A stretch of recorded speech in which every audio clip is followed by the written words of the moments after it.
Joe Rogan Podcast. Check it out. The Joe Rogan Experience. Train by day, Joe Rogan Podcast by night, all day. Good to see you, brother. Yeah, What's good to happening? see you too. I'm good. We were talking about golf, and Jamie, who's a full-blown addict. What's up? What's up? What do you want to know? I know, You want to dude. hear him out? I feel like everyone is now. So you're saying Gaethje's fully hooked? Oh, fully hooked. It's Yeah. crazy. Yeah, I don't know. Do you know what Fanatics Fest is? No. So Fanatics Fest is, I was just at it on Sunday, but it's just like it's like kind of like Comic-Con, but for athletes.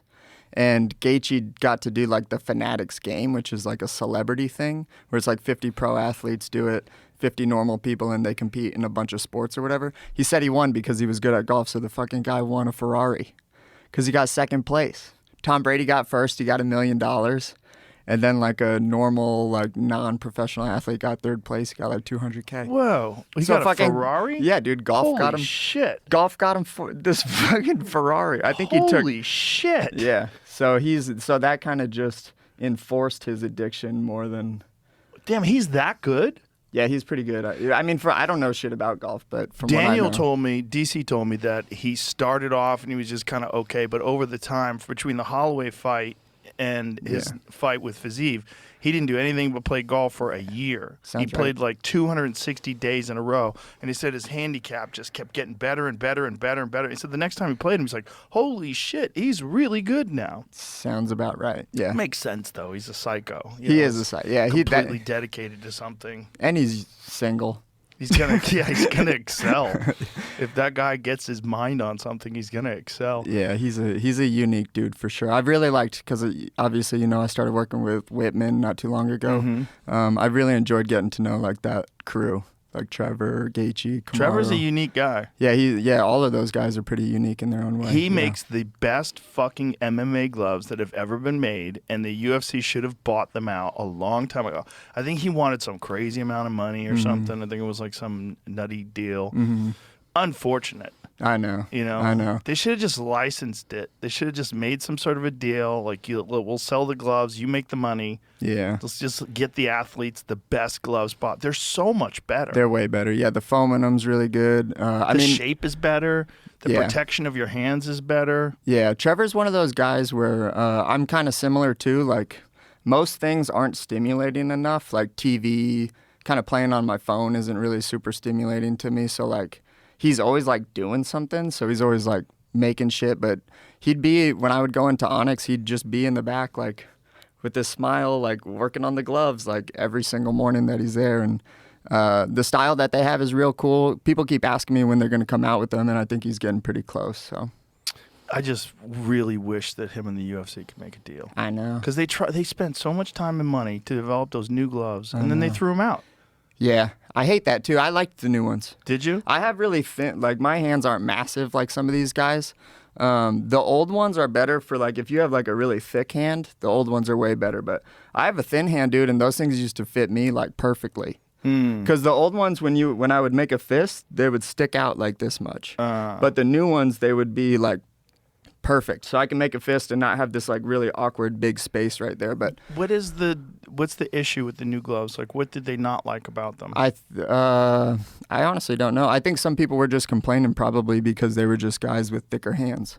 Because that's what it would come down to. There was no other reason that it was. I mean, the leather was different and stuff, but I mean, how important is that? Yeah, it can't be that important. And I think the whole idea was that it's easier to close your hand, so it was going to eliminate some of the eye pokes. They were a little bit curved, but honestly, I mean, maybe. I mean, even if you bring it down like 10 percentages, I guess that's saving 10% of people's eyes. But yeah. But I mean, honestly, I don't think it was like significant enough to be like, oh, no one's going to poke me in the eyes when they're wearing these things. Well, I think the Wittman gloves would cover that because they're much more curved. Those ones were curved. Yeah, I mean, your hand is in a permanent position like this. Yeah. So for you to do that, it's an effort. Yeah. Which, when do you do that? You only do that when you're blocking things or, maybe, when you're sliding an arm under, like to get a choke or something like that. But I don't think they're significantly bulkier. Yeah. Yeah, I'm not too sure, honestly. I don't really recall where. I think that was a while ago when they were doing all that, so I kind of don't recall super close what the curved ones, how impactful it would have been on grappling. I think the idea of the new gloves was that there weren't as many knockouts, which also doesn't totally make sense. That doesn't make any sense to me. No. They probably ran a number that was from like all of the years of the UFC, and then maybe just when they started using the new ones instead of like just last year, how many knockouts. I don't think they would do that. No? No, I think, but there were a lot of people complaining, said that they weren't hard as the old gloves. Like, I should have brought you some. Yeah. Yeah. I mean, but Wittman I gave me liked some them. of his, and I was like, these are the best gloves ever. Yeah, for sure. Just fucking A, man. Work it out. I know. They're good to train in too. Like you can actually feel like you could hit the person and not be like, sorry, because that's a pain in the ass when you always have to, when you get like a stiff pair of gloves and then you have to hit someone and you're just like, sorry, man, I know that. But with these ones, you can fire away, you know? Yeah. Yeah, how important is that? And it's like having training partners that are conscientious and that aren't going to fucking blast you. Like the miles that guys take off of the clock when they're training is so big. Yeah, it's big. I spar pretty hard still. I know that like not a lot of people are crazy about that, but you don't get hit a lot though. That's true. That's the thing is you're slick. Yeah, that's like, true. Like for a guy who's just like a fucking face first, yeah. You know? Yeah. You know, there's styles that enhance longevity, and you have a style that enhances longevity. Because not only do you not get hit a lot, but you're also like, you're a puzzle. You know, it's not like, oh, here he comes. It's like, what's going on here? You know, there's a lot of thinking that a guy has to do when they're interacting. You know, you have so many feints and so many stance switches. Definitely. It's such a smart style, man. I love watching you fight because it's like, it's so, you can see that the fighter, if they don't, and by the way, they're probably not used to training with somebody like you because there's not a lot of guys like you. You could see how there's all these adjustments that they have to make on the fly that makes you think. Yeah. I mean, I always really looked up to all of the defensive guys that I would watch. Like, I know that in boxing, just winning the defensive battle is a big piece in boxing. And the judges almost even score a little bit for it. But in MMA, it's just all like only offense scores. Right. So that's not really the way that I grew up thinking was good martial arts, really. Because some of my favorite guys were Mayweather, Pernell Whitaker, Nonito Donaire, like all of these really awesome like movers that did a phenomenal job at protecting themselves. But now, man, I feel like even more so now, people want more blood and more offense. The like, casuals. Yeah. Yeah, that shit drives me nuts. It does, man. It just drives me nuts. And catering to the casuals, like, I know. Fuck off. Like, whenever someone, like, boos and then they separate people or stand people up, I go crazy. I'm like, I know. what are you doing? I know. Fuck the crowd. I think grappling is really hard to understand unless you've done it.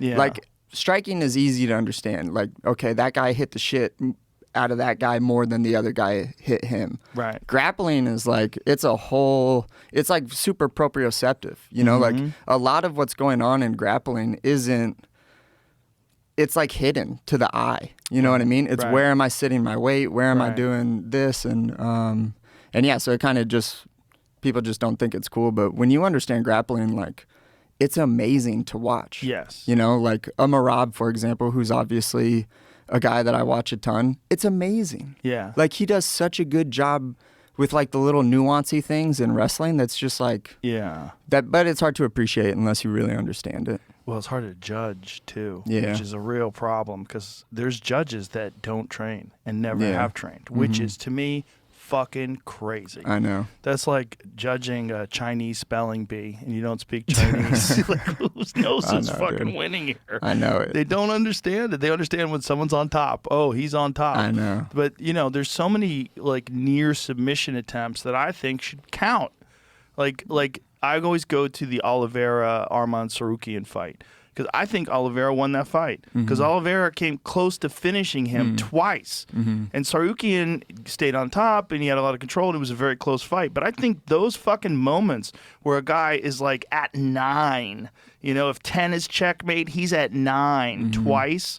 That's big, man. Yeah. That you don't want to be there. That guy got you there. He's got a fucking locked in triangle. Yeah, you got out of it, but still, that's big, man. That should count. And damage leading up to a KO or that doesn't lead to a KO is very significant in the scorecards. But a submission that doesn't lead up to a submission doesn't count. And I don't understand that. You can't just count damage. You have to count like near falls or near subs. I agree. Yeah, I mean, if you want to take, for example, too, like even like a me and a TJ fight, like TJ was limping out of that cage and I was kind of, like, oh, cool, And I don't think that should count for everything, but like you're saying, like the reason that he was limping out of that cage is because I popped his knee really bad. Yes. Like he had to spend the next 18 months making his knee better so that he could fight again. And I was able to fight, pretty shortly afterwards. So yeah, there's got to be something to that. Like if you pop someone's shit really bad, it should count just as much as a knockdown or something like that. What do you think about the idea of like 10-8 rounds for like things that are known, not just like, okay, this person won by a mile, but it's like in kickboxing, they do, if you get knocked down in a round, it's automatically a 10-8 round. You like that for MMA or no? I do, but if a guy is tuning you up for like the entire round and you clip him and drop him and he gets back up and he's still okay, I don't think that's a 10-8 round. I think MMA should be a completely different scoring system than a 10-point must system, because I think we just stole this boxing system, which is a great system for boxing because you only have 2 weapons and you only have your hands. You don't even have elbows, right? So think about all the different factors in MMA and we're limited to 10 points. To me, that seems silly. I think it should probably be 10 points for each aspect of the sport. Like, okay, who landed more kicks, who landed more punches, and then calculate all that shit up together. Who had more takedowns, who landed damage from the top. It should be a comprehensive system, and I think there should be more than 3 judges. When you have a split decision, and like some of them are so crazy. You see like a 5-round split decision, and they gave like 4 judges, or 2 out of the 3 judges rather, give like 3 out of 5 rounds, and the other person gives them the whole 5 rounds. Like, this is too much variability. There's too much weirdness to it. And if you're a fighter, especially in MMA, because of the win bonus, which also drives me crazy, I think if you had 3 more judges, so if you have 6 judges would balance it out. 6 good judges. So the ones that fuck up and make mistakes, they'll be canceled out by the better judges. We could do like a submission or knockout only league.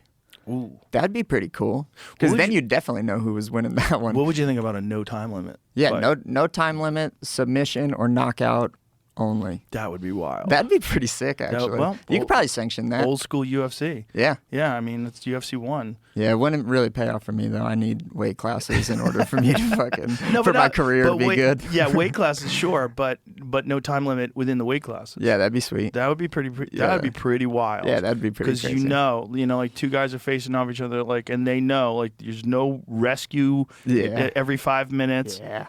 And you go into it knowing you're either getting knocked down or submitted, or you're doing that to the other person. That would be real. But again, the casuals would have a hard time with it because it would probably be a much more moderate pace, or unless someone just tries to go for it right off the bat. Yeah, and that could be a strategy. Sure. I mean, it does work. Yeah. It's like there's so many fights where. Did you see the Azerbaijan fight? I didn't watch those ones. No, I watched Curtis's fight and a guy named Muhammad's fight on my team, but no, I didn't watch the other ones. There was who was it? Mota and the other guy from Azerbaijan. See if you can find his name. Salikov. Fuck. I hadn't seen him fight before. What weight class was it? I think it was 45. Yeah, no, it was lightweight. Yeah. Sadikov and Nicholas Mota. Nazim Sadikov and Nicholas Mota. Fucking crazy fight, man. It was so good that Dana White gave him double bonuses. Oh, nice. Sweet. But Mota landed a 75 punch combination.